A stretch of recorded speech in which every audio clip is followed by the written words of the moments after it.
Donc, Nicolas Taureau. Oui, Me revoilà. Bah oui, on parlait tout à l'heure des canulars téléphoniques qui sont nés sur Europe 1 il y a fort longtemps. Il y a fort longtemps, et même avant. Au début des années 60, c'est évidemment un genre que Coé affectionne, que tous ceux qui font de l'humour à la radio affectionnent, et il faut savoir que c'est né donc ici, sur cette antenne, il y a un peu plus de 60 ans. Ça commence en 1963 avec Jacques Rouland, qui a une idée toute simple, cacher un petit micro et envoyer le comédien Jacques Legras piéger des inconnus.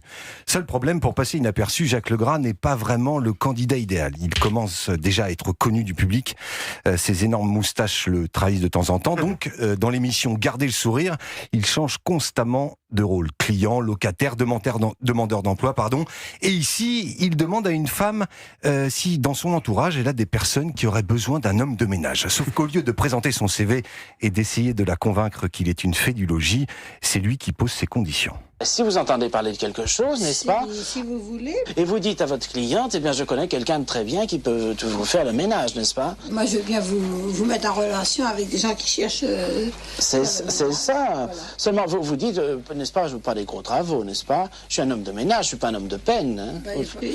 Les carreaux par exemple, vous voyez, ça je peux pas, j'ai mon cœur, alors oh là, tout de suite, pouf, ça flanche, je peux pas ça les carreaux. Je préférerais le matin, parce qu'en début d'après-midi, n'est-ce pas, je fais des ménages dans le quartier ici, déjà. Voyez-vous. Ah bon, voilà, il y a comme ça que vous pouvez trouver. Vous avez surtout des clientes femmes, hommes Ici, oui. Des clientes femmes et hommes, remarquez. Oui. Écoutez, alors, si vous avez le choix, je préfère les hommes. Ce qui est incroyable, c'est qu'à l'époque, il n'y a aucune référence dans le genre. Hein. C'est vraiment la première fois qu'on piège des Français comme ça. Exactement. Alors ça, c'était pas un canular téléphonique, c'était dans la vie réelle. Une sorte de caméra cachée, mais juste avec un micro. En fait, un micro. Image, donc, le succès est tel que l'année suivante, Jacques Rouland et Pierre Bellemare adaptent le principe à la télévision avec la caméra invisible. Donc avant la caméra cachée, il y avait donc le micro caché. Mais sur Europe 1, un autre homme avait déjà fait du téléphone une arme redoutable, c'est Francis Blanche. Alors pas besoin de micro dissimulé, une voix, un téléphone et un sérieux absolu.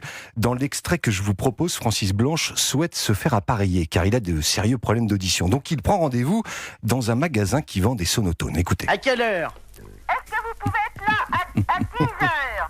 Vous fermez à 10 heures ? Non, vous pouvez venir demain matin à 10 heures ? Vous voulez que je vienne à 9 heures alors ?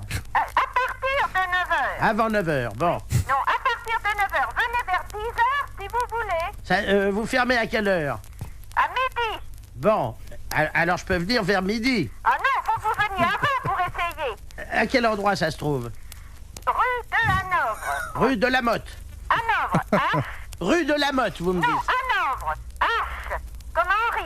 Monsieur Henri, alors. H comme Henri. Monsieur Hanovre. Henri, rue de la Motte à l'Opéra. Ah bon, d'accord. La rue. Ah bon, la rue, d'accord. Henri, la rue. Entendu.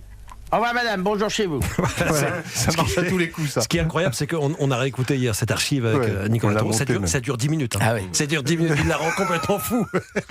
En faisant croire qu'il était dur de la feuille, mais c'est assez incroyable. Alors Francis Blanche poussait parfois tellement loin ses canulars qu'en 65, l'un d'eux prend même une tournure judiciaire. On lui reproche un appel passé à une date très précise. Petit problème, cette date n'existe pas.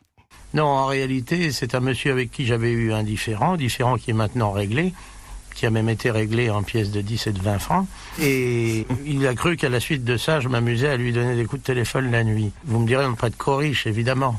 C'est mon passé téléphonique qui a joué contre moi. Mais quand j'ai été interrogé par la police à ce sujet-là, on m'a demandé si j'avais effectivement donné des coups de téléphone dans la nuit du 30 février 1964. Du 30 février. Oui, du 30 février. Oui. Alors j'ai trouvé ça tellement gentil que j'ai reconnu, j'ai signé des deux mains que j'avais commis. D'ailleurs, je commets des quantités de délits le 30 février. Ce sont des années trisextiles, si on peut dire, n'est-ce pas ? Le 30 février, tout est permis, évidemment. Même le calendrier.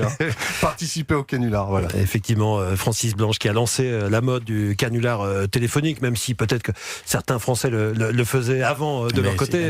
Mais évidemment, puis après, il y a eu évidemment plein d'émules pour les canulars téléphoniques. Vous en avez fait régulièrement. Nous, on a... Tu continues ? Je continue, mais parce que on s'en lasse pas et ça fait partie des trucs où on se dit, mais on a l'impression avec les Pierre Péchin, avec tous les gens que vous avez passés, avec Lafesse, on a l'impression que finalement presque tout a été fait et au final il y a toujours ce nouveau truc.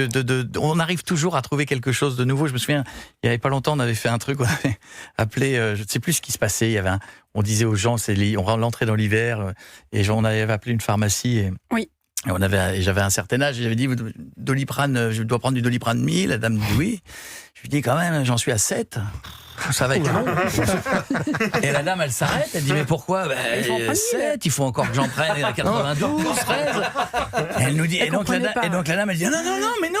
Elle dit mais il faut pas, c'est très dangereux. Je dis, et donc je faisais 8, attendez, j'en prends 9. Et à un moment, la dame, la pharmacienne riait plus, elle savait plus, parce que c'est extrêmement dangereux, il faut quand même le rappeler. C'est toutes les 6 heures. Donc voilà. Et nous-mêmes, des fois, on se regarde, parce qu'on se dit, ça fait des années qu'on fait de la radio, on a l'impression d'en avoir fait des tonnes, et pourtant, on arrive toujours à s'étonner nous-mêmes.